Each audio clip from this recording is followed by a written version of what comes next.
Good morning or good evening or whatever it is for you guys. I am your host, Brody Frye, and today we're going to be discussing a topic that I kind of briefly brought up in the past. I said that we were going to dive a little deeper, but that topic is sleep. And what is that shit? So, stay tuned. Hey everyone, it's Brody Frye, and here we dive deep into difficult questions. We'll map out thoughts, theories, and crazy ideas for the love of knowledge and growth. So, how do we answer some of the mind's toughest questions? This is the Mind Hiking Podcast.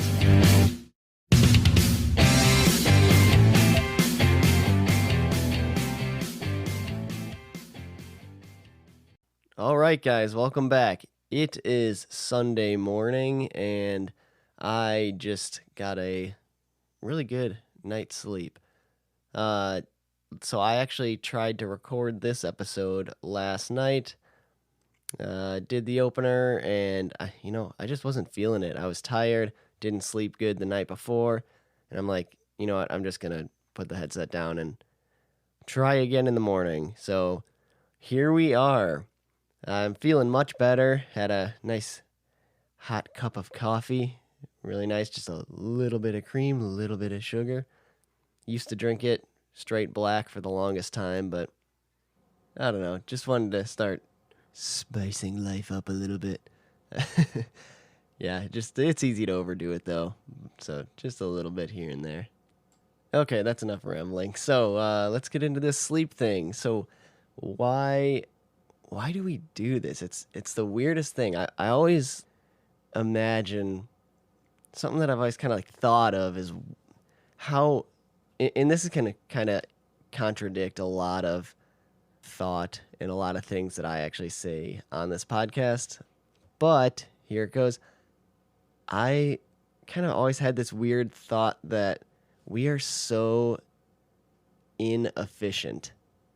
I like to do a lot of, I love working with my hands and just doing things on my own kind of thing. So I like to use analogies, like kind of mechanical analogies. I like to think of a car, like we fill up on fuel and then you can drive. The car operates fine. Obviously there's maintenance, and like with your body, there's maintenance, but as far as the fueling goes, you're just filling up the fuel. You're just filling up the gas or the diesel, and with your body, you got food. Your food is the fuel, and then if you want to use like water as like the oil for your car just to kind of keep things lubricated, and you got to change the oil, or like you got to fill up on, or you got to change the water in your body too when you go to the bathroom, and then drinking, you got to have that replaced water, keep things moving loose and lubricated. It's easier to pull muscles when you're not drinking water or hydrated. So kind of those two are like good analogies, I guess. But what is sleep? Like, you don't need your car doesn't just get tired and it's like, yeah, I gotta pull over and take a nap. It's so interesting that we gotta have like our food, our water, and this sleep on top of that. Like, I always just like thought, why are we so like inefficient? Especially not only that, but like, why for so long? Like, why do we have to sleep for so many hours too, just to get through one day? Well, I have thought like maybe it's because we're like such large creatures that maybe we require more rest, but I have looked into that before, and what's interesting about that is you have giraffes. I mean, they only sleep on average like 4.5 hours in a 24-hour cycle, and same with elephants are sleeping like around 2 hours. So like that kind of shows you that size really doesn't play into that. I mean, those are massive animals, and they're sleeping considerably less than we are.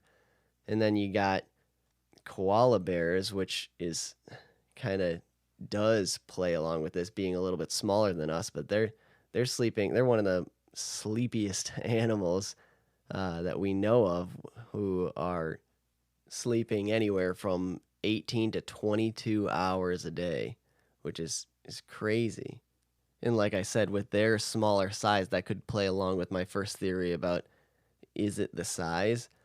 But just like the giraffe and the elephant being so huge but sleeping so less, you got another extreme with bullfrogs. I mean, so what they do is they actually measure reactions, and they don't their kind of hypothesis on these studies are that they don't sleep at all because they still react.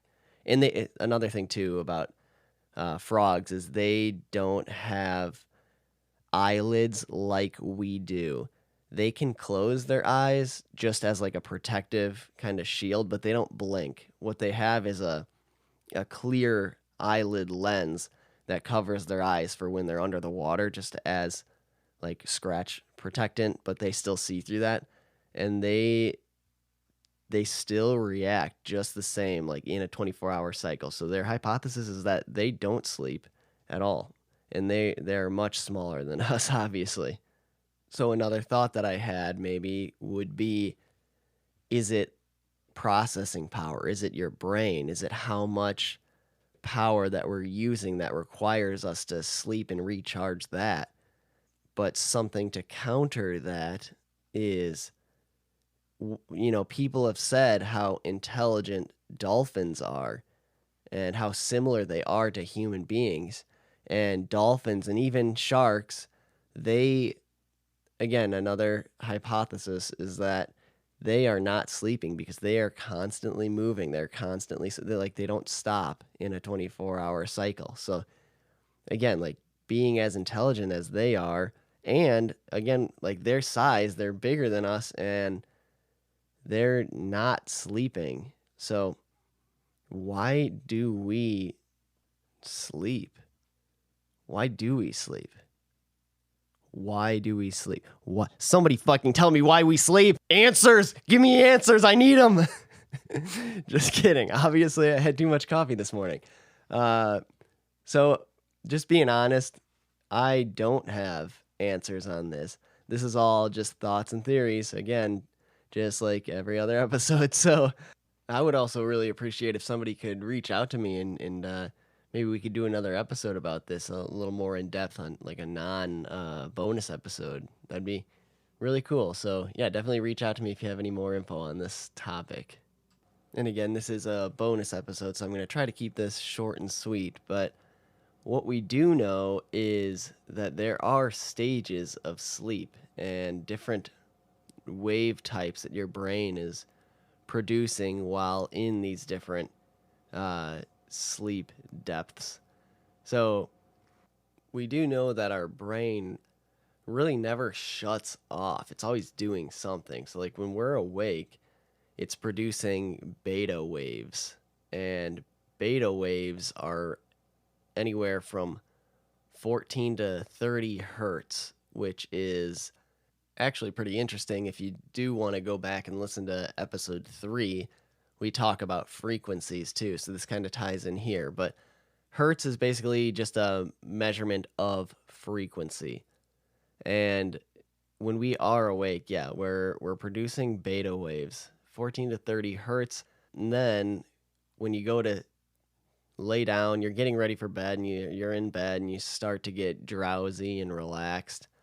Your brain slowly transitions into what they call alpha waves, which is interesting to me because it's like the NATO phonetic alphabet runs the other way. So something that I need to kind of look into more, why these things were named the way they were. But anyways, drowsy and relaxed, you are in alpha waves, and that is running you about 8 to 13 hertz. And that's when you're kind of idling and you're in a calm state of mind, like just before sleep. And you can, like, that's like good, clear thinking time. Like, this is when you're able to process things very well. Like, this is kind of that episode 5, calming the mind. This is where you want to be for like a meditative state of mind. This is where it starts to get interesting. You fall asleep, and there are two major types or categories of sleep or depths of sleep. So it's kind of, again, for me, it was confusing because it seems like it should be the other way, but you have REM sleep and NREM sleep, which it's rapid eye movement and non rapid eye movement sleep. So I imagined that your REM sleep would happen first, like your rapid eye movement sleep would happen first because you're not quite yet in a deep sleep and your brain's active and kind of playing out thoughts still. But no, it's actually the other way around. You have your NREM, your non-rapid eye movement sleep first. So when you fall asleep, your next stage or your first stage, because your non-REM sleep kind of gets broken up into multiple stages as well. And your first stage of NREM sleep, your brain goes into its next frequency, your theta waves, which your theta waves is 4 to 7 hertz. Now, I'm just bringing up all the episodes in the past, so go ahead and listen to all of them if you haven't. But the last episode, actually, episode 7, we did kind of briefly talk about younger children having minds that are more, able to visualize or see things. In that, I don't want to ruin that episode if you haven't listened to it yet, but we kind of discussed like being more in tune as a young child. And what's interesting is that could be because they are able to run this theta wave frequency easier, because theta waves actually typically aren't seen much, or it's not as common in adults. So this kind of really slow wave theta state is not seen much in adults, and it is associated with like that area between your consciousness and your unconsciousness, your subconscious mind. And it's a very tough thing to get into. Now, I'm not going to get into consciousness on this episode. I will in the future. Consciousness and then your subconscious mind, I believe, they're two totally different topics that we could go into for miles. So, a little side note fun fact is people have been kind of chasing this theta state for years. I mean, great minds, businessmen, successful, creators have tried to chase this type of state of mind. And for example, Thomas Edison is a big example of this, where he actually he would like prop himself up on his chair with a pen in his hand and keep a metal like dinner tray like right next to his chair, and he would try to fall asleep. And when he would doze off, when he just got to that point of like kind of out of your body where you like lose your muscle control, you get to that depth of sleep, and the pen would fall out of his fingertips and land on that metal tray and wake him up immediately. And he swears by that. That brings him that immediate clarity, that those few moments after that happens, he's still in that state, and you have these incredible clear thoughts and ideas kind of brought to you from under the surface or your subconscious mind. And that's just kind of an example, a quick example of like chasing that depth of thought. So then you kind of go into a third stage of NREM sleep where you enter the delta wave, which puts you at 4 hertz. And for adults, you just kind of skip over that theta state. You just kind of like fall past it into the delta wave, where That's your deepest point of sleep. And the reason why that theta wave is kind of so like important is because your brain and your subconscious mind is still active, but that's like that deep information that your conscious mind didn't quite like grasp or pick up, but your subconscious is still holding on to and has answers to things that you can't bring to surface. That's like those thoughts that you have that just kind of come to you where it was like, where did that come from? Yeah, that's that subconscious mind, and where that's kind of the wave state that they believe that that's happening in, is that theta wave state, and that's why it's so highly desired. Um, but yeah, adults commonly just kind of go past that quicker and hit the delta wave state. And that is kind of like the three stages of the NREM sleep.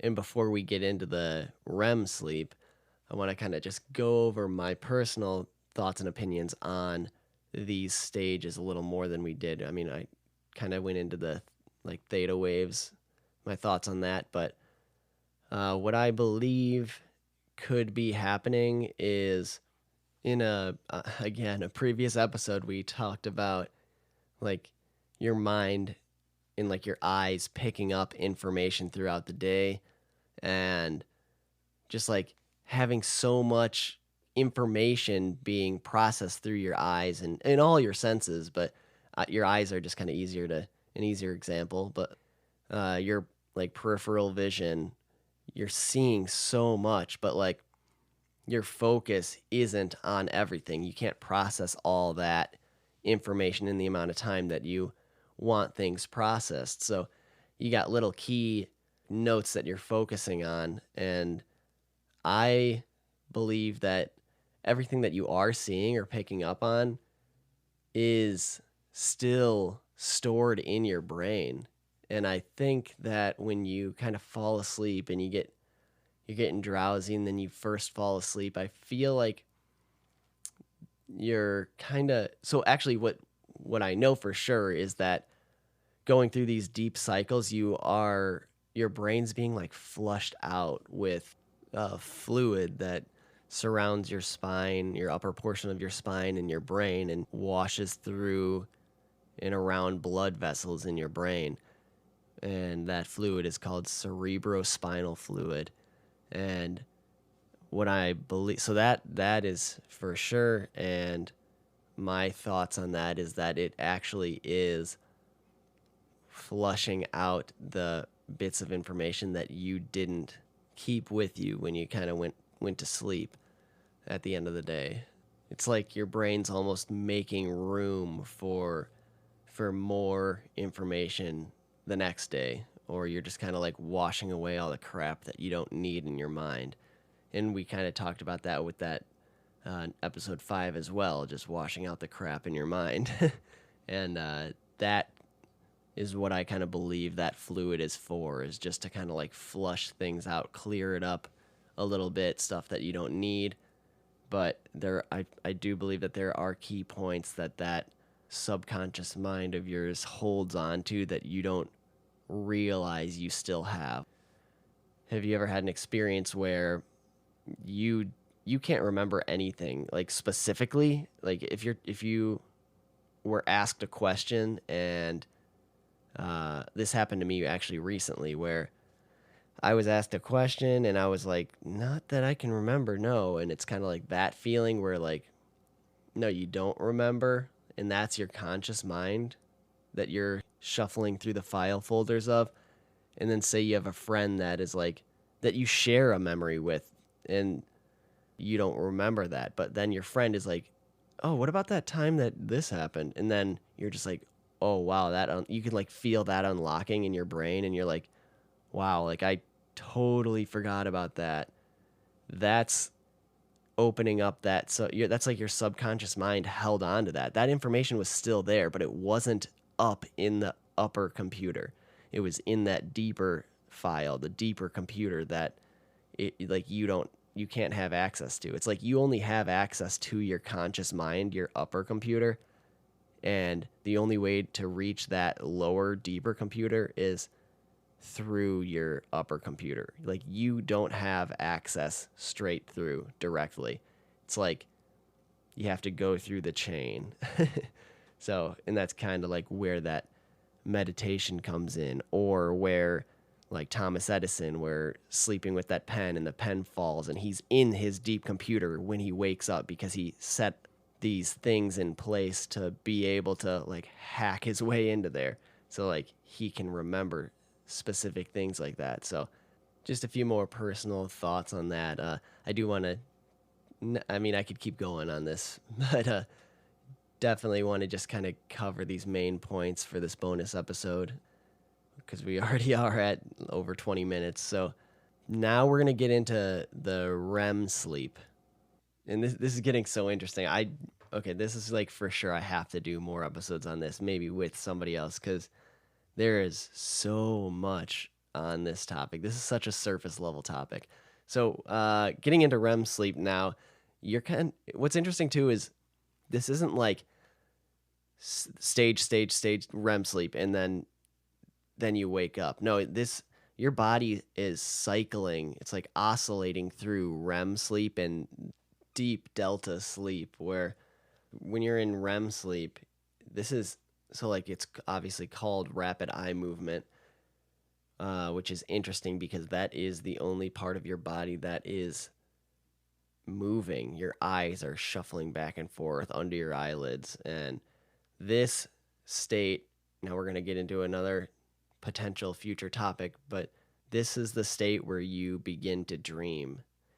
And I'm just bringing up so many future topics, but when you begin to dream and you're feeling like like in the dream it feels real, like you're seeing things, you're hearing things, you're smelling things, you're moving. But here's a question: why isn't our bodies moving outside? Why do we become paralyzed?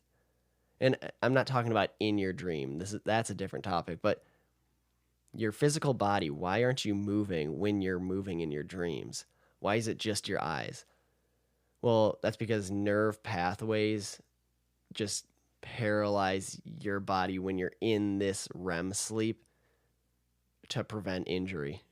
So you're not moving around. So now more topics that could be happening in the future is sometimes there are mistakes that happen in your body. And I can give you two specific examples on that. Mental mistake number one: your body, when you enter REM sleep, doesn't activate that nerve paralyzing function. And what happens then is sleepwalking. That's what happens when you're still asleep, but your body is moving around. When you're in REM sleep, your body's controlled by your consciousness, and that's like when you're awake and you can move your muscles and do things. But when you're in REM sleep, your consciousness is supposed to shut down and rest, and then when you dream, your body's not supposed to be able to move around, but sometimes a mistake happens and then you start sleepwalking. Another topic we can get into in the future. But we're going to kind of just hit these points quickly.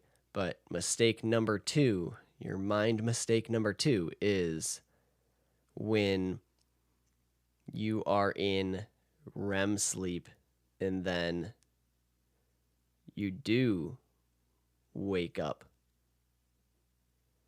but that paralyzing feature doesn't shut off. And now you're awake and you can't move. And this is sleep paralysis. And there is so much here as well that I would love to get into in the future. Not gonna on this episode, but this is actually really scary. I got great examples of this, but yeah, again, I'm struggling right now to not say things, but this will be a future topic. So let's just kind of get past this before I spill something for a future topic. But those are the two major mistakes that can happen in sleep.